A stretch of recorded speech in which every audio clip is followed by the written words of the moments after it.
Welcome to another edition of Making Mastery Learning a Reality, one day at a time. On today's show, I have something very special for you. Something I know is 31 years in the making. I'm announcing the arrival of my new book. My new book, The Mastery Learning Handbook, comes out tomorrow. That's right, tomorrow, October the 14th, 2022.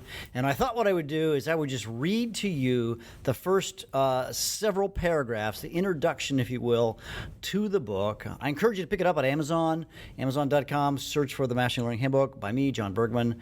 So let me just dive right into this. I think it will be worth your listen.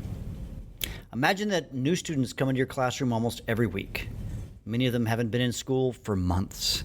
They come to you with different skills, different backgrounds, and different levels of parental support. Some come knowing your content, some come with huge gaps in their knowledge, and some come burdened with pressures from their parents, pressure from themselves, and untold pain. But wait, you say, I don't have to imagine. This is my reality. This was likely the reality for many teachers resuming in-person instruction during the COVID-19 pandemic. Having so many students in so many different places in their learning made for an almost untenable teaching environment. Corey Sullivan and Tim Kelly certainly don't have to imagine this scenario. They teach at the U.S. Department of Defense School in Germany, which regularly takes in new students, many of whom have been out of school for 4 to 6 weeks that the military transfer process takes. Corey and Tim teach math, a subject that builds on previous knowledge, so this situation makes teaching quite challenging for them. But Corey and Tim's students don't miss a beat. Although they arrive in the classroom at different points in their content, they slide right into where they need to be. The reason is simple. Corey and Tim teach using mastery learning. This means that they realize that their role is to take students from where they are to the next level. They don't panic when new students arrive because their instruction is designed to enable students to move forward at their own pace as they master knowledge, skills, and dispositions.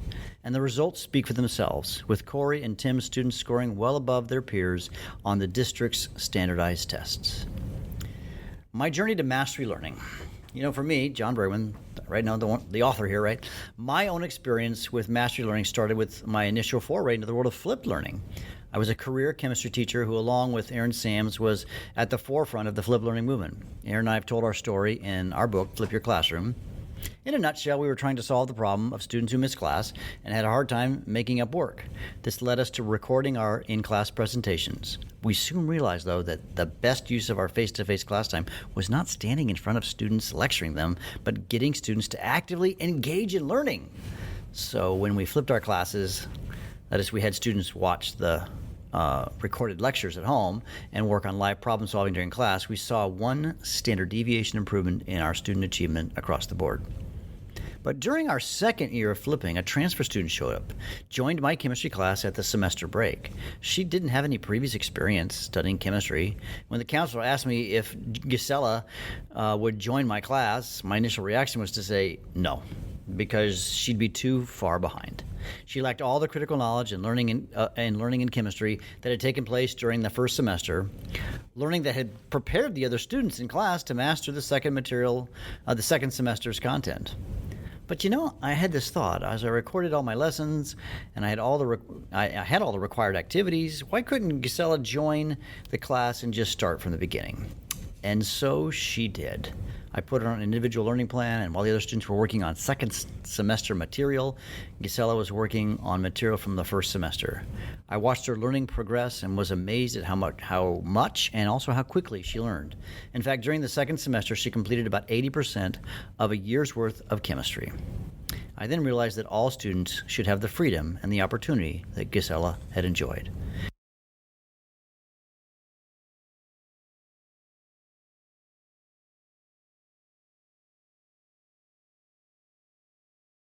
This led to a transformation of my entire notion of teaching and learning. Whereas I used to follow a rigid schedule and keep all my students on the same page at the same time, now I'm fine with students working on whatever it is that they need to learn, because I know that they all don't learn at the same pace. I started reading the research on mastery learning and digging deep into what we know about learning in general. Instead of saying, I taught it and they didn't learn it, I now say, if they didn't learn it, it's on me. After using Mastery Learning for 2 years, my journey took a detour. The early work I did with the Flip Learning movement, coupled with the success of the book Flip Your Classroom, steered me into a district technology facilitation and eventually to work as an educational consultant. And I had a crazy privilege, whoa, guys, it was awesome, of sharing the power of Flip Learning in schools all over the world. I visited schools in Dubai, in Spain, in China, in South Korea, in Australia, Taiwan, New Zealand, Iceland, Norway, Sweden, Brazil, isn't this crazy? Turkey, Jordan, Argentina, Mexico, the United Kingdom, and I got to visit all over the United States. But something nagged me. Even as I heard countless stories from educators about the positive effects of Flip Learning, I found myself more and more disconnected from actual students. I came to realize that my life vision was to reach every student, not just as a speaker and an author and a workshop leader, but as a teacher. To that end, I accepted a position at Houston Christian High School, Houston, Texas. And this is now, book says my third year. It's actually my fourth year back teaching science using Mastery Learning. And in preparation for writing this book, I talked to dozens of teachers and researchers who are implementing and studying Mastery Learning in a wide variety of classrooms and subjects.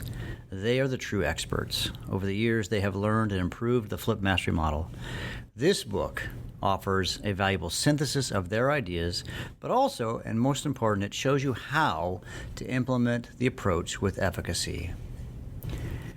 And folks, that is the introduction, or a brief portion of the introduction of my newest book, which, as I record this, was released this morning and available on Amazon and places like that. So I hope you realize that Mastery Learning really I see as one of the greatest answers to the world's educational needs. I even had a teacher approach me just the other day here at my school where I teach, Houston Christian High School, and he said, why aren't more teachers using Mastery? I had a student who did very poorly on a test, who came to him, it wasn't his class, and the teacher wouldn't let them retake a test. And because, they had their one chance. And the gist of Mastery, as you're probably well aware, is that students get multiple attempts to demonstrate improved mastery. And so right now, it's the end of my quarter. My grades are due today. And my students had to pass a certain test by actually yesterday. Today's the last quarter. And boy, were they working hard and making sure that they had demonstrated mastery. I had kids here late this week in my room, and I just know it works. I've just seen so much amazing learning happening. I'm not leaving kids behind. Anyways, how do you do it? This podcast today is about encouraging you to grab a copy of the book, because I think the step-by-step approach of how to do it, that's what's going to throw you off. Mastery Learning is not easy to do, but yet it is. It's kind of a weird thing. You have to reset your mind on what teaching's like, and then you have to do a few things differently, frankly. But I think the biggest change will be your mindset. But then the logistics matter. Like, what do you do when kids get ahead, or what do you do when kids get behind? How do you manage the logistics of Mastery Learning? How do you provide multiple assessments so that it doesn't drown you in paperwork? And I, along with all those people that I interviewed for the book, we've figured it out. And I shared my insights with you in the book. So I want to just encourage you. Grab a copy of the book. Just go to the masterylearninghandbook.com, all one word, and you'll find links to the book and also like resources. The book is chock full with resources, templates, a lot of things that you'll see in the book that are reprinted and available for downloads that will be helpful tools that will help you to set up your own mastery classroom, like rubrics, planning template guides, things of that sort. So even if you don't get the book, feel free to go to the masterylearninghandbook.com and get those resources. And hopefully those will be somewhat self-explanatory even without the book. So hey, I'm so excited. I was, contemplating this morning. I was on a short bike ride, and that's where I think, by the way. As I was just thinking about the launching of the book today, I'm humbled. Like I said before, this book was 35 years in the making. This is my 35th year in education. Because now I have this philosophy of what education can and should look like, could look like, and I know it works. I see it every day. I've got kids coming into this room in about an hour, and it'll work for you too. You can do this. And so, yeah.